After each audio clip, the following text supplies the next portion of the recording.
சாய்ராம். என் உயிரின் உயிரானவர்களே, தொடர்ந்து நீங்கள் சச்சரித்தம் படிக்கிறது, மெடிடேஷன் பண்ணுறது, ஆரத்தியை எடுக்கிறது, இது எல்லாமே உங்கள் வாழ்க்கையில் மிகப்பெரிய பலன்களை தருது. ஏன் தெரியுமா? நீங்கள் பலன்களை எதிர்பார்க்காம அன்பின் அடிப்படையில் சாய்பாவுக்கு செய்யறதால நீங்கள் செய்யக்கூடிய ஒட்டுமொத்த செயல்களும் பெரிய பலனை உங்கள் வாழ்க்கையில் கொடுக்க போகுது. கடவுளை நெருங்கும் போது கஷ்டம் வருதுன்னு சொல்லி நிறைய மனுஷங்க உங்ககிட்ட சொல்லியிருப்பாங்க. அதற்கு உரிய அர்த்தத்தையும் எதனால அந்த கஷ்டம் வருது அப்படின்றதையும் நம்ம அன்பே சாயில சொல்லியிருக்கோம். ஒரு இடத்துலையும் ஒவ்வொரு அனுபவம் கிடைக்குது. சில அனுபவம் வெற்றிகரத்தை கொடுக்குது, பல அனுபவம் யோசிக்கிறதுக்கு உண்டான திறனையும் கொடுக்குது. உங்க வாழ்க்கையில் நடந்து முடிந்த அத்தனையுமே ஒரு அனுபவங்களா இங்க யாரு எடுத்துக்க முயற்சி செய்கிறாங்களோ அவங்க வாழ்க்கையில் பெரிய மாற்றத்தை அவர்களால் ஏற்படுத்தவும் முடியுது. எல்லாரையும் சரிசமமா பார்க்கக்கூடிய மனநிலை, தெய்வத்தை மனசுல வச்சு போதிக்கக்கூடிய மனநிலை, யாருக்கிட்டையும் பயமில்லாம பேசக்கூடிய மனநிலை, இது எல்லாமே ஒரு மனுஷனுக்கு வந்திருக்குதுன்னா அவன் சரியான இடத்துல அவன் பயணிச்சுக்கிட்டு இருக்கான்னு அர்த்தம். உங்க வாழ்க்கையில இருண்ட காலம் நிச்சயமா இருக்கும். அந்த இருண்ட காலத்தை ஏன் கடவுள் கொடுக்கிறாருன்ற விஷயத்தையும் நீங்க கண்டிப்பா பல பதிவில் புரிஞ்சு வச்சிருப்பீங்க. நாம சொன்னது, நாம கேட்டது எல்லாம் வாழ்க்கையில் அப்ளை பண்ணணும். ஒவ்வொரு விஷயமும் பார்த்து பார்த்து நம்ம செய்கிறோம். உடலுக்கு திடீர்னு நமக்கு சளி பிடிச்சதுன்னா ஒன்று டேப்லெட் எடுத்து சரி பண்ணிக்கிறோம், இல்லை ஏதாவது பாட்டி வைத்திய முறைகள் அதன் மூலமாக சரி பண்ணிக்கிறோம். அதே போல மனசுலையும் சில விஷயங்கள் வரும்போது ஆன்மீக கருத்துக்களால் தான் அந்த மனசில் இருக்கக்கூடிய நோய்க்கு ஏற்ற மருந்தா இங்கே மாறுது. உங்கள் வாழ்க்கையில் எத்தனையோ தோல்விகள் அனுபவிச்சீங்க. ஆனால் ஒவ்வொரு தோல்வியிலையும் கற்றுக்கிட்ட அனுபவம் தான் அதற்கு ஏற்ற மருந்து.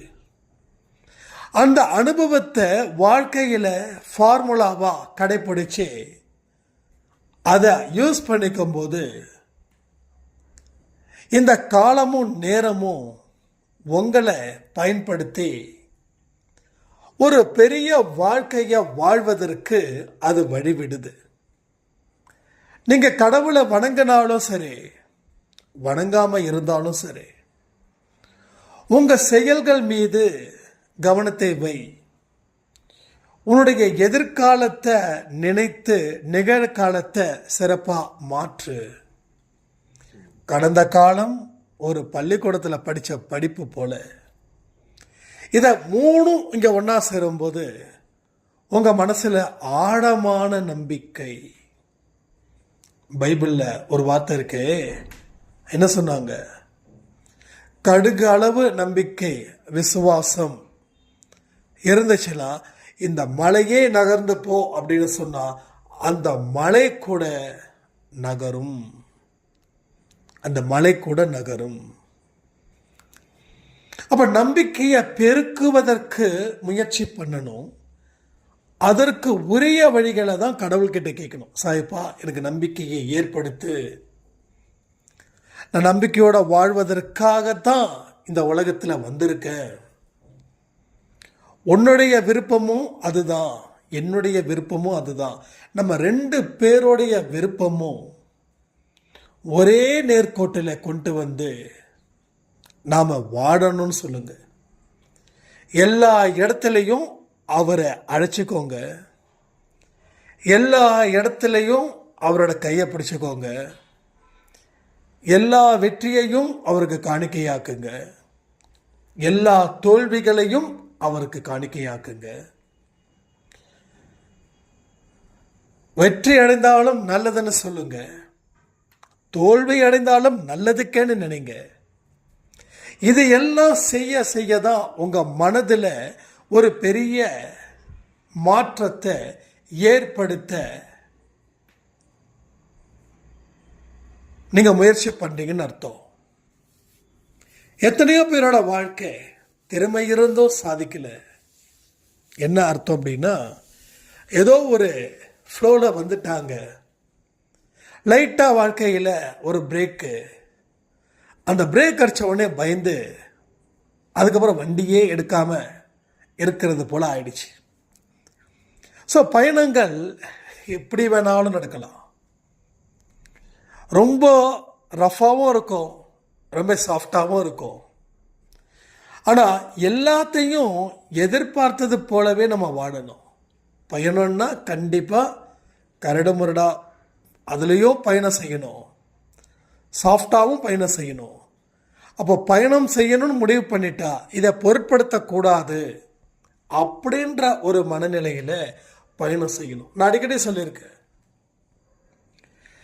எதற்கு நீங்கள் முயற்சி பண்ணாலும் அதனுடைய பின்விளைவுகள் முன்விளைவுகள் அத்தனைக்கும் நீங்கள் தயாராக இருக்கிறது போல உங்கள் மனசை நீங்கள் சரி பண்ணணும். பிரெயினை விட மைண்ட் இஸ் வெரி இம்பார்ட்டன்ட். புத்தி மனசு சொன்னாதான் அந்த புத்தியே கேட்கும். அப்படிதான் அந்த சிஸ்டமேட்டிக்கே இருக்குது. அப்போ மனசு சொல்றத புத்தி கேட்கணும், புத்தி சொல்றதையும் மனசு கேட்கணும். அந்த ஆரோக்கியமான ரிலேஷன்ஷிப் இருக்கிற மாதிரி அந்த புத்திக்கும் அந்த மனசுக்கும் இருக்கணும். அப்போ மனசு நல்லவைகளே நினைக்கணும். வாழ்க்கைன்றது ஈஸி இல்லை, அதை போராடி வெற்றி அடைய முடியும் அப்படின்றதையும் அந்த மனசு நினைக்கணும். ஆனால் நிறைய பேரோட மனசு எப்படி நினைக்கிறதுனா, வாழ்க்கை ஒரு கடினம், எவ்வளவுதான் போராடினாலும் ஜெயிக்க முடியாது, என் வாழ்க்கையில் எதை எடுத்தாலும் அது தோல்வியில் தான் முடியுது. அப்போ நம்ம மனசு இது மாதிரி நினைக்கிறதால பாதையோ வேறு இடத்துல போகுது.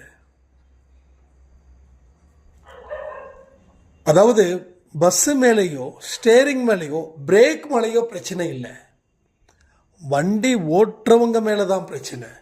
ஏன்னா நீங்கள் எந்த திசையில் வேணாலும் வண்டி போகும், ஆனால் ஓட்டுறது யாரு? டிரைவர். அதே போல தான் இங்கேயும் உங்களுடைய உடலும் உங்கள் மனதும் வலிமையாக இருந்தாலும் அதை டைரக்ஷன் பண்ணுறது, அது டிரைவராக யார் இருக்கிறதுனா அந்த மனசு. அப்போ அந்த மனசை தான் நம்ம ஸ்ட்ராங் பண்ணணும், அந்த மனசுக்கு தேவையானதை தான் நம்ம கொடுக்கணும். அப்போ எப்பேற்பட்ட பயணத்தை நம்ம ஆரம்பிச்சிருக்கோமோ அந்த பயணத்தை நிறுத்தக்கூடாது அப்படின்ற ஒரு கான்செப்டுக்குள்ள அந்த மைண்டை கொண்டு வந்து பயணத்தை மேற்கொள்ளுங்க. வாழ்க்கையில் இடியே வந்து விழுந்தாலும் நீங்கள் அலர்ட் ஆகிடுவீங்க. எந்த இடத்துல இடி விடுதோ அந்த இடத்துல ஒரு அலர்ட்னஸ் இருக்கும். அப்போது ஏதோ ஒன்று தடுக்கும் அந்த இடத்துக்கு போகாதன்னு. ஆனால் அதுக்கப்புறம் தான் அந்த இடத்துல உங்கள் கண்ணுக்கு முன்னாடி ஒரு இடி விழுந்து ஒரு பெரிய அளவில் வைப்ரேஷன் கொடுக்கும். அப்போது என்ன நடந்தாலும் ஏது நடந்தாலும் நம்ம மனசு எப்படி இருக்கணும்? தைரியமாக இருக்கணும். தைரியத்தோடு இருக்கிறவன் தப்பு செய்ய மாட்டான். தைரியம் இல்லாமல் இருக்கிறவன் தான் குறுக்கு வழியை கூட நாடுவான். நம்ம பொண்டாட்டி பிள்ளையை எப்படி காப்பாற்றுறது? நமக்கு பணமே இல்லையே, நம்ம இப்படியே இருந்தால் நம்ம பொண்டாட்டி பிரிஞ்சு அவங்க அம்மா அப்பா வீட்டுக்கு போயிட்டாங்கன்னா நான் எப்படி வாழ முடியும்? இதை எனக்கு ஒரு சாய்ராம் கேட்டாங்க. அப்போ நான் சொன்னேன், இதையெல்லாம் யோசிக்கிறீங்க, ஆனால் ஒரு விஷயத்தை யோசிக்காமல் விட்டீங்களே அப்படின்னு. என்ன சாய்ராம் கேட்டாங்க. இதை யோசிக்கிற அளவில் நீங்கள் இருக்கீங்கன்னா அப்போ இதை தைரியமாக வாழ்ந்தா இந்த சம்பவமே நடக்காது இல்லை. அவருக்கு சொன்ன உடனே பயங்கர சந்தோஷம் வந்துடுச்சு. அதாவது சில பேருக்கு கடவுள் ஒத்த வரியில் பாடத்தை சொல்லி கொடுத்துட்றாரு, சில பேருக்கு பக்கம் பக்கமாக சொல்லி கொடுக்குறாரு. இது பெரிய விஷயமே இல்லை, ஆனால் அவருக்கு அவ்வளோ ஹாப்பி. ஆமாங்க, பயந்து தான் நான் இப்படி பேசிகிட்டு இருக்கேன். இப்போ தைரியமாக இருந்தால் எல்லாமே என்னால் செய்ய முடியும் அப்படின்னு. அப்போ கடவுள் எந்த நேரத்தில் ஒவ்வொருத்தவங்க மனசை தொடுறாருன்றதை பாருங்கள். இது நம்ம ஒன்றும் புதுசாக சொல்லி கொடுக்கல, இது புதுசாக. தைரியமாக இருந்தால் நம்பிக்கையோட வாழலான்னு சொல்கிறது புதுசாக. இங்கே யாராவது இந்த வார்த்தை கேட்டது இல்லையா? இல்லை, நாம் அன்பை சாயில கிட்டத்தட்ட 8000க்கு மேலே வீடியோ கொடுத்துருக்கோம். ஒரு பதிவில் கூட நம்ம சொல்லலையா? சொல்லியிருக்கோம். ஆனால் கடவுள் ஒரு நிர்பந்தத்தை ஏற்படுத்துகிறார், ஒரு கஷ்டத்தை. அதை சம்பந்தப்பட்டவங்க கிட்ட கேட்கவோ பேசவோ வைக்கிறாரு. அப்போ சட்டுன்னு மனசில் பட்டுன்னு படுது. இவ்வளோதான். காலையில் சொன்னவர் இப்போ ஈவினிங் எனக்கு ஒரு வாய்ஸ் மெசேஜ் கொடுத்துருக்காரு. நான் எங்கெங்கெல்லாம் தப்பு பண்ணியிருக்கேன்னு எனக்கு தெரியுதுங்க, நான் லிஸ்ட் எடுத்துட்டேன்.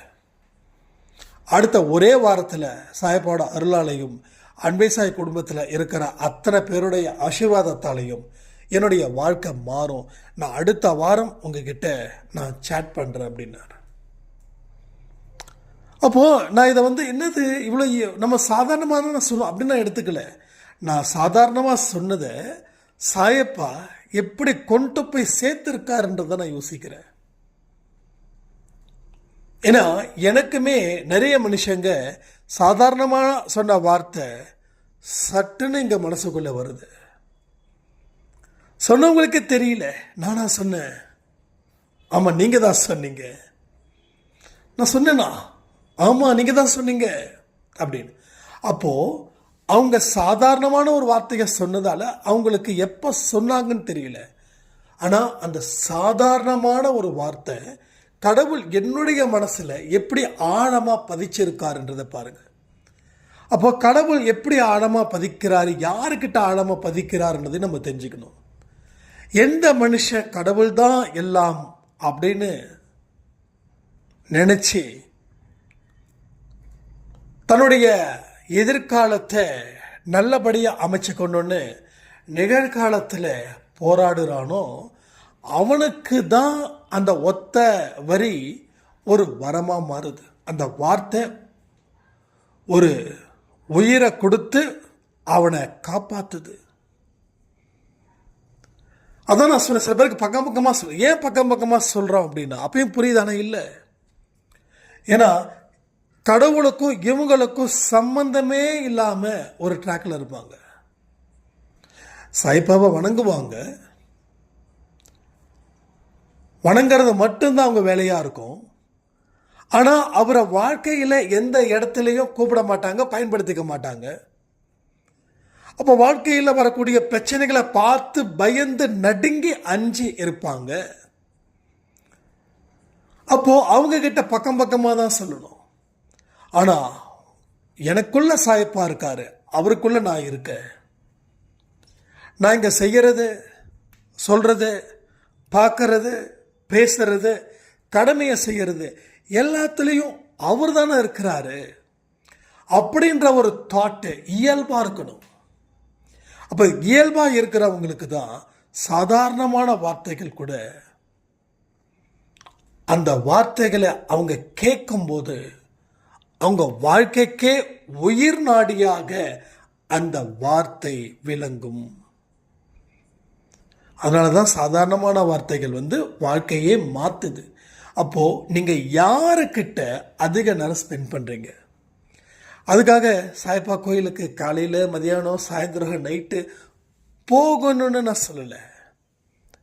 உள்ளுக்குள்ளே தான் கடவுள் இருக்கார், வெளியில் கடவுள் இல்லை. நிறைய பேர் சொல்கிறாங்க கோயிலுக்கு போ, உன் பிரச்சனை தீரும். அப்போ கோயிலுக்கு போனவங்களுக்கெல்லாம் பிரச்சனை தீர்ந்துருக்குதா? எனக்கு அது புரியல. அப்போ கோயிலுக்கு போகிறதால மட்டும் பிரச்சனை தீரல, உன்னோட உள்ளத்தையே நீ கோவிலா நினைச்சா பிரச்சனை தீருது. வெளியில சுத்தம், உள்ள அசுத்தம். வெளியில நம்பிக்கை, உள்ள அவநம்பிக்கை. இதுதான் ஒரு மனுஷனை வீழ்ச்சி அடைய வைக்குது. இப்போ எல்லாமுமா நீயா இருக்க, அதுல நானும் இருக்க, நான் செய்யக்கூடிய வேலையில நீ இருக்க அப்படின்னு ஒரு வேலையை செஞ்சு பாருங்க. அந்த வேலை பரிசுத்தமா இருக்கும். நான் பேசக்கூடிய இடத்துல எல்லாம் நீ இருக்க அப்படின்னு நினைச்சு பேசி பாருங்க. உங்க பேச்சுக்கள் அவ்வளவு இனிமையா இருக்கும். நான் பார்க்கக்கூடிய இடத்துல எல்லாம் நீ இருக்கிற அப்படின்னு நினைச்சு பாருங்க. நீங்க பார்க்கறது எல்லாம் நல்லதாகவே பார்ப்பீங்க. நான் கேட்குற இடத்துலலாம் நீ இருக்க அப்படின்னு நினச்சி பாருங்க. உங்கள் காதில் விழக்கூடிய ஒரு வார்த்தைகளும் அவ்வளவு இனிமையாக இருக்கும். நான் பார்க்குற மனுஷங்க கிட்டலாம் நீ இருக்க அப்படின்னு நினச்சி பாருங்க. பார்க்குறவங்க அத்தனை பேரும் நல்லவர்களாக இருப்பாங்க. இன்னைக்கு காலையில் வாக்கிங் போகும்போது விஷ்ணு சாய் கிட்ட ஒரு வார்த்தை, இதோ வேற ஒரு விஷயங்கள் பேசும்போது, நாம எப்படியோ அதே போலதான் எதிர் திசையில இருக்கிறவங்களும் இருப்பாங்க. ஒரு மோசம் செய்யறவங்க நம்ம கிட்ட வராங்க அப்படின்னா நாமளும் அந்த மனநிலையில தான் இருப்போம். அப்படி இருக்கிறதால தான் அவன் வரான் அப்படின்னு. இது சாதாரண வார்த்தை, எனக்கு ரொம்ப இன்ட்ரெஸ்டிங்காக இருந்தது. அதான் நான் சொன்னேன், இன்னைக்கு நைட்டுக்கு கண்டிப்பாக இதை பற்றி பேசணும். எனக்கு டக்குன்னு ஞாபகம் வரல, அதனால தான் இது இந்த டைமில் வருது. இதுதான் இந்த பிரபஞ்ச சக்தி அப்படின்னு சொல்லுவாங்க. உங்களை ஒருத்தன் உங்ககிட்ட பேச வரான் அப்படின்னா உங்கள் மனநிலையில் இருக்கிறவனா தான் அவன் இருப்பான். அதுக்காக நான் முழு மனநிலையில் இருப்பாங்கன்னு சொல்லலை. ஒரு 50% மேலே உங்கள் மனநிலையில் இருக்கிறவன் தான் உங்களை தேடி வரான், உங்ககிட்ட பேசுகிறான், உங்ககிட்ட பழகுறான், உங்கள் கூட வாழுறான். அப்போ உங்கள் மனநிலையை மாறிடுச்சுன்னா, உங்கள் மனநிலை நல்ல மனநிலையாக மாறிடுச்சுன்னா நல்லவர்கள் வருவாங்க. உங்கள் மனநிலை நல்லவராக பாதியும் தீயவராக பாதியும் இருந்தால் ரெண்டும் கலந்த மனிதர்கள் தான் உங்ககிட்ட இருப்பாங்க. இல்லை உங்கள் மனநிலை ரொம்ப மோசமாக இருக்குது, அடுத்தவன் வாழ்ந்தாவே ஒரு நாற்றங்கள், அதாவது என்ன சொல்லுவாங்கள்ல, வைத்தெரிச்சல், புகையாக வருது அப்படி சொல்லுவாங்கள்ல, அப்படி இருந்துச்சுன்னா அப்படிப்பட்ட மனிதர்கள் தான் வருவாங்க. நீங்கள் தனிமையில் இருக்கும்போது இதை கேட்டு பாருங்க, நம்மளை சுற்றி இருக்கக்கூடிய மனிதர்கள் எப்படி இருக்காங்க. நான் சொல்கிறது, கணவன் மனைவி மாமனார் மாமியார் இவங்களும் அதில் அடங்குவார்கள். வெளியில் இருக்கிறவங்க அதிகமாக அடங்குவாங்க. என்னை சுற்றியும் ஏமாற்றிக்கிட்டே இருக்காங்க சாய்ராம் அப்படின்னு ஒரு சாய்ராம் சொன்னாங்க. இது என்னைக்கோ சொன்னது. எனக்கு சில பேருடைய கேள்விகள் எல்லாமே பதில் சொல்லிடுவேன். நான் மறுபடியும் அவங்களுக்கு நான் பதில் சொன்னேன், நீங்கள் எப்படின்னு சொல்லுங்கள். அப்போ அவங்க எப்படின்னா கிட்டத்தட்ட அவங்க அடுத்தவர்களை மதிக்காத ஒரு மனிதராக இருக்காங்க. அடுத்தவங்க மேலே மரியாதை செலுத்தாதவர்களா, அடுத்தவங்க என்ன பண்ணாலும் அது தனக்கு பிடிக்காதது போல வெறுக்கக்கூடிய மனிதர்களா அவங்க இருக்கிறாங்க. அப்படி இருக்கும்போது அப்போ அந்த மாதிரியான மனிதர்கள் தான் உள்ளே வருவாங்க. நான் தான் சொன்னேன், கொஞ்சம் உங்கள் மனசில் இருக்கக்கூடிய சில விஷயத்தை மாற்றுங்க அப்படின்னு. எல்லாருக்கும் ஒரு விஷயம் என்ன தெரியுமா, எனக்கு பொய் சொன்னால் பிடிக்காதுன்னுவாங்க. சரி, உங்களுக்கு பொய் சொன்னால் பிடிக்காது, ஆனால் நீங்கள் பொய் சொல்லலாமா? நிறைய பேர் தன்னை நான் அப்படி நான் இப்படி, நான் நிறைய பேருக்கு நிறைய அட்வைஸ் பண்ணுவேன், எனக்கு அப்படி இப்படின்னு சொல்லுவாங்க. ஆனால் அவங்க கிட்ட பார்த்தீங்கன்னா நிறைய அழுக்குகள் இருக்கும், எக்கச்சக்கமான அழுக்குகள் இருக்கும். என்றைக்குமே என்னுடைய லைஃப்பில் யாருக்கிட்டேயும் நான் அட்வைஸில் கொடுக்குற ஆடியோவை தாண்டி வெளியில் யாருக்கிட்டேயும் எதை பற்றியும் நான் பேசுகிறதோ இதில் நான் நார்மலாக எனக்கு என்ன தேவையோ அதை பேசிட்டு போயிடுவேன். யாராவது எனக்கு அட்வைஸ் பண்ணக்கூடியவங்களும் சில பேர் இருப்பாங்க. அப்போ நான் எதையுமே எனக்கு தான் எல்லாமே தெரியும் அப்படின்ற தாட்டில் இல்லாமல் அவங்க சொல்கிறத ஏற்றுக்கவும் செய்வேன்.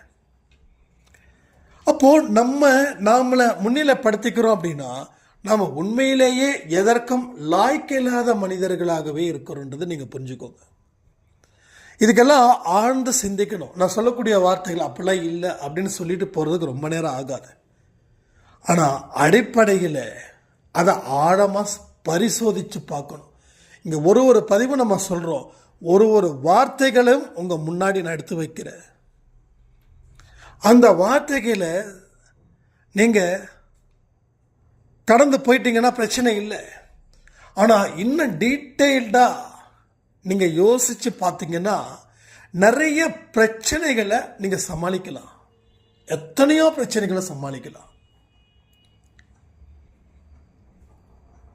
ஏன்னா இது எல்லாமே என்னுடைய ஆழமான மனசில் சாயப்பா கொடுத்த ஒரு தாக்கம், ஒரு அனுபவம், வரம், ஆலோசனை, அறிவுரைகள், இல்லை வலி, இல்லை சந்தோஷம், எது வேணாலும் இருக்கலாம்.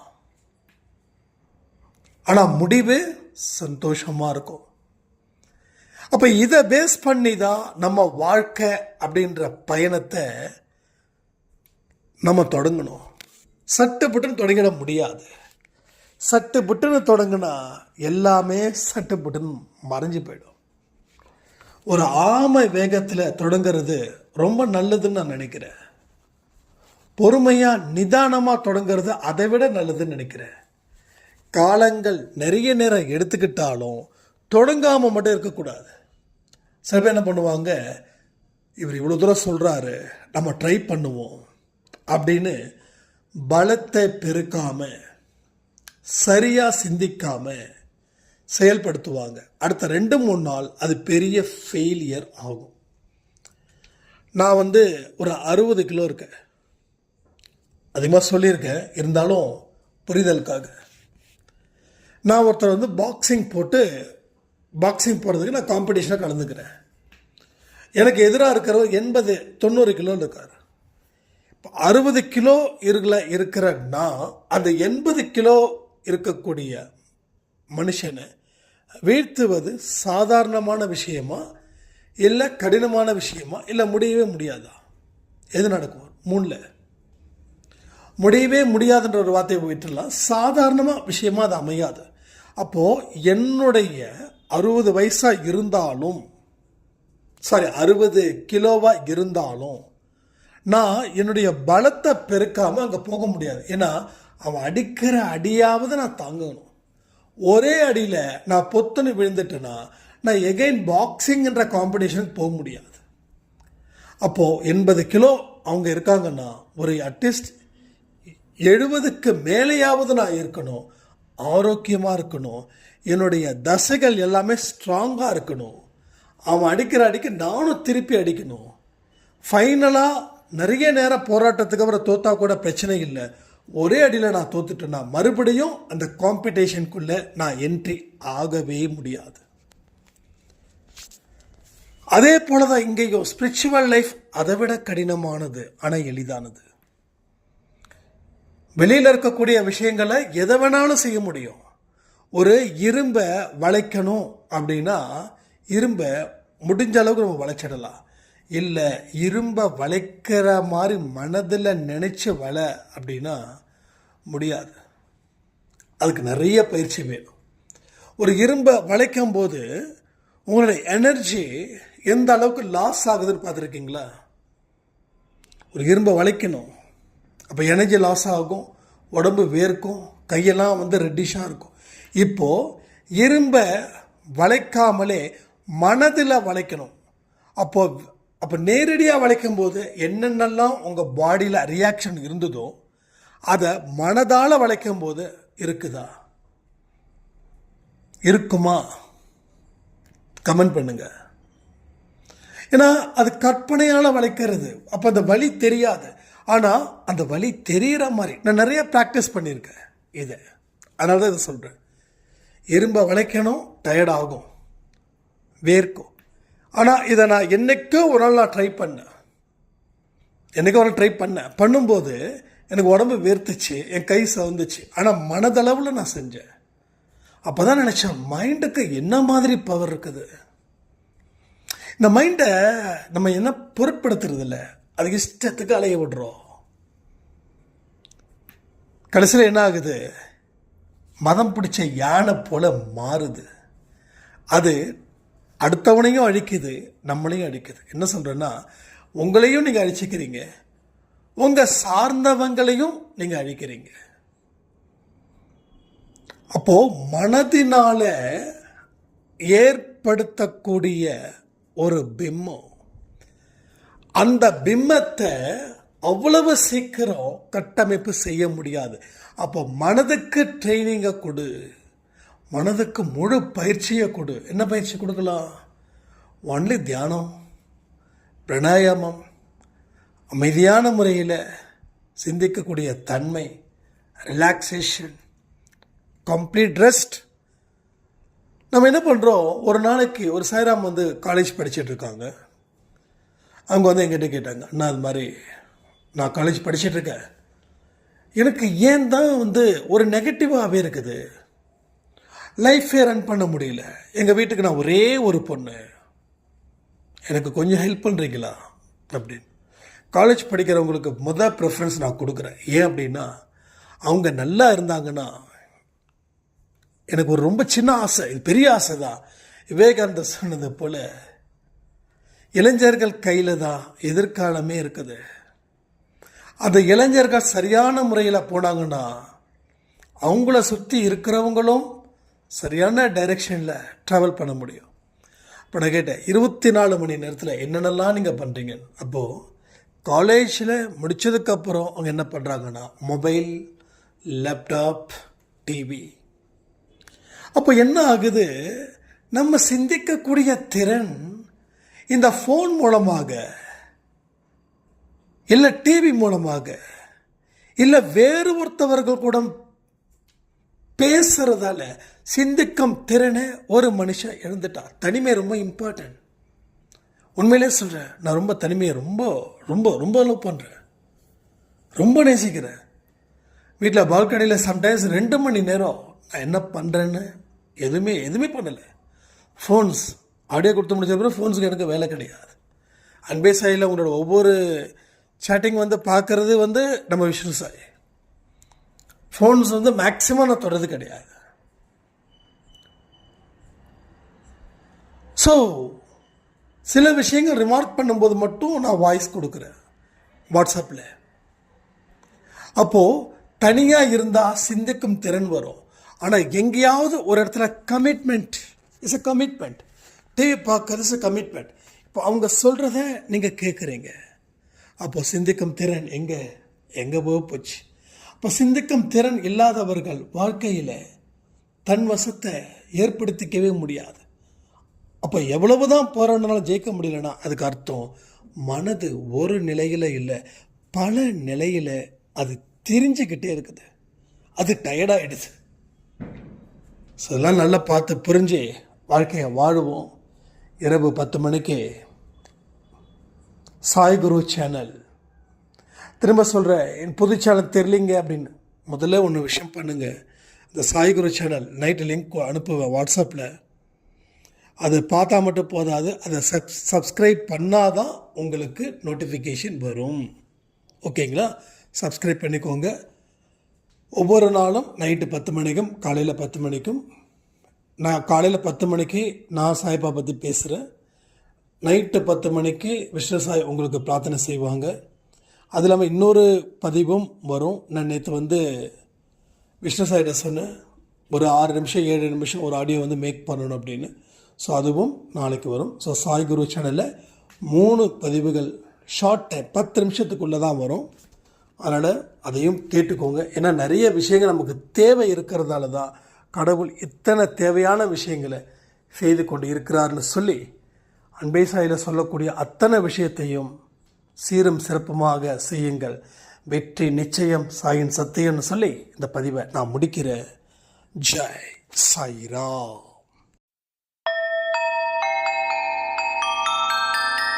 ஓம் சாயிரா.